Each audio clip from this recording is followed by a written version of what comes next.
Et si le problème des hommes n'était pas qu'ils manquent de douceur, mais qu'ils aient perdu leur cœur, aujourd'hui dans l'Odyssée relationnelle, on part à la découverte d'un livre qui a marqué des millions de lecteurs à travers le monde.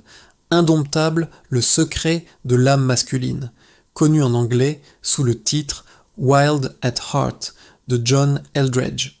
C'est un livre puissant, parfois dérangeant, souvent libérateur, qui pose une question simple et vertigineuse.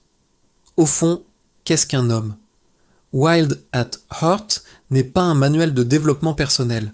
Ce n'est pas non plus un livre de recettes pour devenir un homme parfait. C'est un appel. John Eldredge part d'un constat fort. La masculinité a été domestiquée. On a demandé aux hommes d'être gentils, polis, responsables, sages, mais on a souvent oublié de leur permettre d'être vivants. Selon Eldredge, au cœur de chaque homme vivent 3 désirs fondamentaux, une bataille à livrer, une aventure à vivre et une beauté à secourir. Et lorsque ces désirs sont étouffés, l'homme ne devient pas meilleur. Il se retire, il se durcit ou il se vide complètement. On lui demande d'être une bonne personne, mais on lui coupe l'accès à la force qui lui permettrait de l'être vraiment.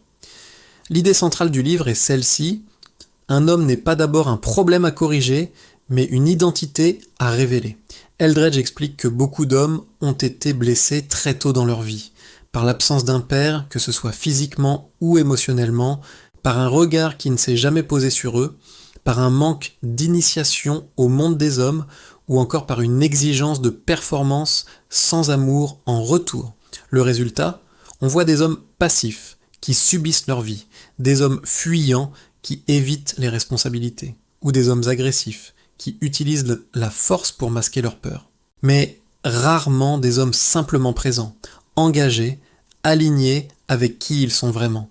Et cette blessure intérieure, cette question non résolue sur leur propre identité, se répercute dans toutes leurs relations, que ce soit dans le couple, la paternité, leur vie spirituelle ou même leurs relations à eux-mêmes. L'homme blessé se protège, mais en se protégeant, il s'isole. C'est ici que Wild at Heart devient essentiel pour nous, sur l'Odyssée relationnelle. Le livre montre une vérité simple et puissante. Un homme qui ne sait pas qui il est ne peut pas aimer pleinement. Un homme qui est coupé de son propre cœur finit inévitablement par se couper du cœur de l'autre. Dans la relation de couple, cela se traduit souvent par un silence émotionnel, cette incapacité à partager ce qui se passe vraiment à l'intérieur. Ça peut être aussi une fuite dans le travail, les écrans, les passions, n'importe quoi pour éviter l'intimité. Ou encore une peur panique de l'engagement profond, car s'engager, c'est risquer d'être vu tel qu'on est, avec ses failles. Et du côté des femmes, Eldredge souligne un besoin fondamental, souvent mal compris, celui d'être choisi, désiré, défendu et célébré. Non pas par un homme qui la domine, mais par un homme qui la voit vraiment, qui se montre présent, courageux et engagé à ses côtés. La relation, dans cette perspective, n'est pas censée être un refuge douillet contre les difficultés de la vie, mais un lieu où chacun, homme et femme, devient plus vivant, plus fort, plus lui-même. Un autre point fort du livre, c'est sa vision de la spiritualité et de Dieu.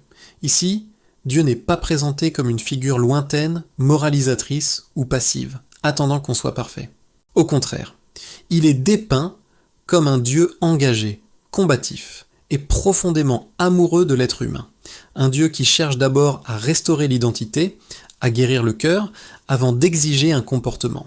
C'est une perspective qui peut parler énormément à ceux qui ont associé la spiritualité à la culpabilité, ou qui ont confondu la foi avec l'effacement de soi, le fait de devoir devenir quelqu'un d'autre.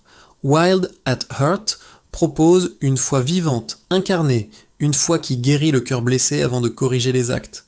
C'est une invitation à découvrir une force plus grande que soi, non pas pour se soumettre, mais pour enfin devenir soi. Bien sûr, le livre n'est pas parfait et il faut le lire avec discernement. Certains pourraient lui reprocher d'idéaliser une masculinité un peu trop héroïque, presque caricaturale. Le livre peut aussi sembler culturellement très marqué par son contexte américain et évangélique.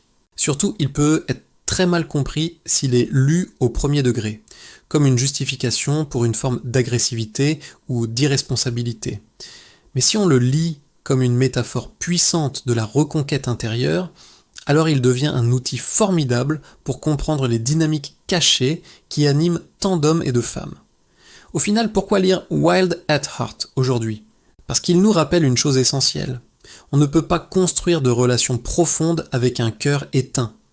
Ce livre est une invitation à retrouver son cœur, à oser regarder ses blessures pour les guérir, à apprendre à aimer avec courage et à vivre enfin des relations plus vraies, plus intenses. Dans l'Odyssée relationnelle, c'est exactement ce voyage que nous voulons proposer, pour les hommes comme pour les femmes.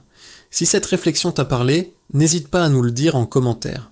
Partage cette vidéo à quelqu'un que ça pourrait aider, et surtout, dis-nous, selon toi, qu'est-ce qui manque le plus aux relations aujourd'hui ? Merci de nous avoir suivis, et à très bientôt pour une nouvelle étape de l'Odyssée relationnelle.